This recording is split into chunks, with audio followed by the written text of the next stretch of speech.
I carry a Rhino and a G43 as backup, maybe much, but I don't think so. If you're into the two guns, you know, if I'm carrying two guns, I'm carrying a 19 and a 26. That's me. Just the interchangeability of the mags and the ability to swap mags make it that much easier. I don't like having multiple platforms. Now, another big conspiracy theory is, are we making everything too tactical? Everything's way too tactical. You know, do we overthink the tactical? I could argue yes. I think people have to take a more simplified approach. You don't need tactical socks. You don't need tactical underwear. You don't need tactical t-shirts. You don't need tactical everything. Now, John Wick and then Spaceballs at the end. Good call with Spaceballs. Good job. You got kind of 2 or 3 really good choices in there. I think Boondock Saints is like one of the most underrated movies of all time, without question. You know, Spaceballs is fucking hilarious. But, no, I think you hit the nail on the head with a couple of the choices.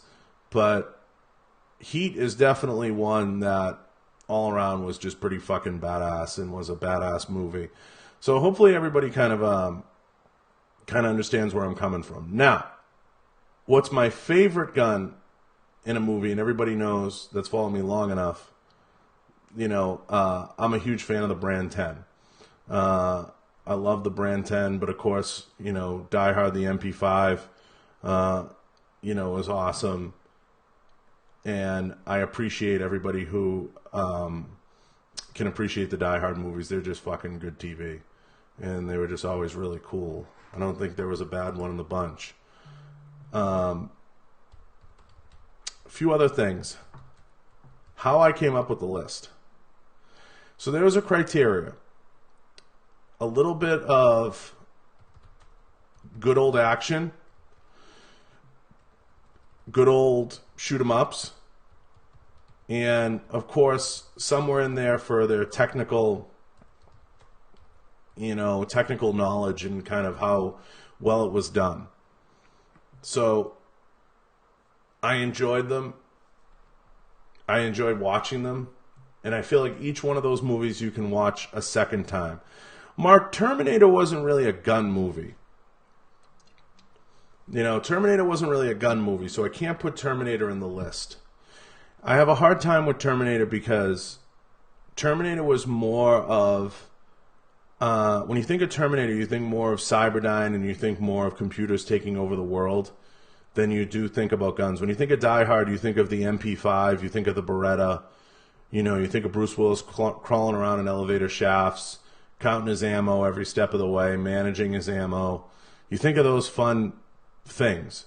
When you think of Heat, you think of bank robberies and you think of, you know, guys with, you know, So it's really easy to understand when you start to peel back the layers. People say like, oh, this guy's nuts or this guy's crazy.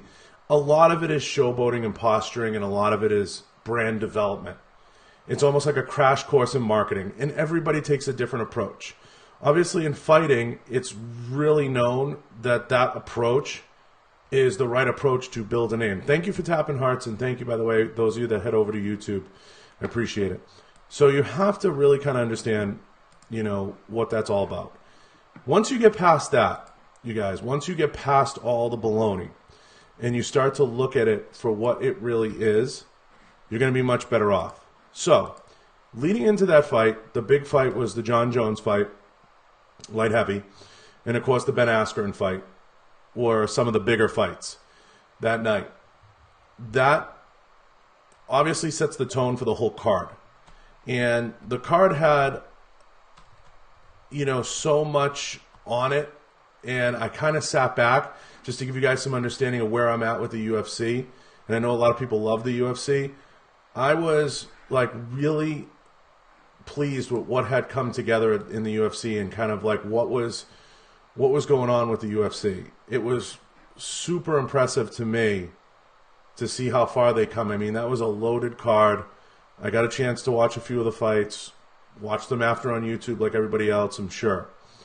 And especially John Jones. John Jones has done an awesome job the last few years, really starting to develop not only a game that I feel is like light years ahead of everybody else in his division, but also become a guy that is starting to like kind of transcend the sport a little bit, where he's becoming one of those all-time guys. You know, John Jones did win semi-auto kid. You know, pretty handily, by the way. You know, and he's pretty much run through that division in so many ways. So, really happy for him. I think it's phenomenal. I think it's great work. And I think he's made short work of a lot of people. You know, it's hard to say when people start comparing different genres. And we can get into that a little bit. Whether it's boxing, MMA, points stuff, everything else. It's hard to cross over. Like I know, you know, some guys claim to fame as they were points people.